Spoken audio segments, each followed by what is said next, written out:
It's a pleasure to be here. I'm very pleased to be nominated as a Woman Groundbreaker, and I'm proud as an architect here in Chattanooga. I'm the managing partner of Hefferlin Architects. We're a local firm which opened in 1999, and we're pleased to be doing a lot of civic and residential work in the area. And I'm here to hopefully encourage more women to take up the profession of architecture. It's a wonderful profession that I enjoy a lot, and I would like to tell you a little bit about my story. I became interested in the field when originally as a young girl I considered being a veterinarian, but along with my love of animals, I started building all these cages and barns, and I really enjoyed the process of making things and taking a dream from a sketch to a reality.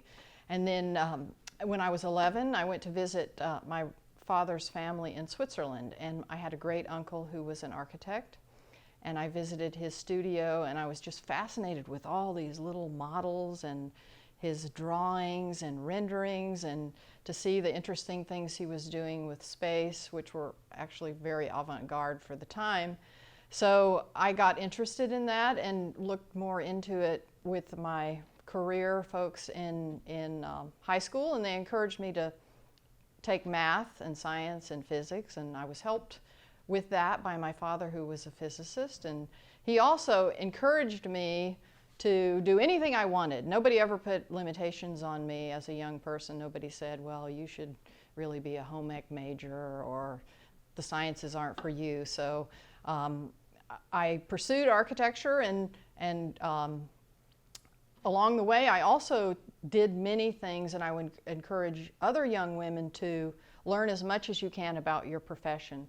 I worked at one point for McKee Foods in their engineering department while I was going to college summers, and that gave me a lot of confidence about construction process and estimating. So, and then when I went to the University of Colorado, I also worked for a solar engineering company and built solar panels. I worked for a developer, I worked for a graphic artist, all these different things. So as you pursue your career, learn as much as you can. And also learn about business, because as a woman in a STEM field you face challenges, and some of those challenges are you're entering a male-dominated field. So one way to combat that is to be very knowledgeable and also learn about business, because one of the challenges that I had was there's a glass ceiling in architecture. Even though almost half of the people in the architecture schools are women, only about 19% practice and end up getting their license. So I found that most of the men running most of the people that were partners and running the firms were men, and the women were paid less. So my solution to that was to start my own business, and then you set your salary. So I would encourage people to, in addition to your STEM education, learn as much as you can about business as you go along. So other challenges are, it's a very rigorous education. I think some people mentioned to me before about the challenges of the architecture education, and that weeds a lot of people out. It's kind of a grueling process with many hours and late nights and competition and all that, but it does teach you to work together and to collaborate, which is a good thing.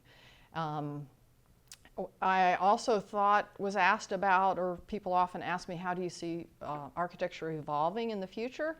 And it's an exciting time for architecture because of many advances in materials and in science that buildings are changing, and I believe as they proceed in the future, buildings will become almost machines that are self-sustaining, where they shade themselves, they create their own energy, more like a tree. It provides shelter, but it also sustains itself. And we're seeing that a lot with solar panels and geothermal and advances in materials, glasses that change so that the light can't be transmitted through them at the flip of a switch by electrifying them and different things. So I'm excited about the profession and encourage other women to get involved, and we should push them in the school system and help them to achieve. And also we hire women in our firm, so if there's are girls out there that are interested, I'm happy to talk to them about what the profession involves, and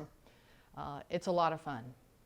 Thank you all, and I'll be happy to answer questions if there are any.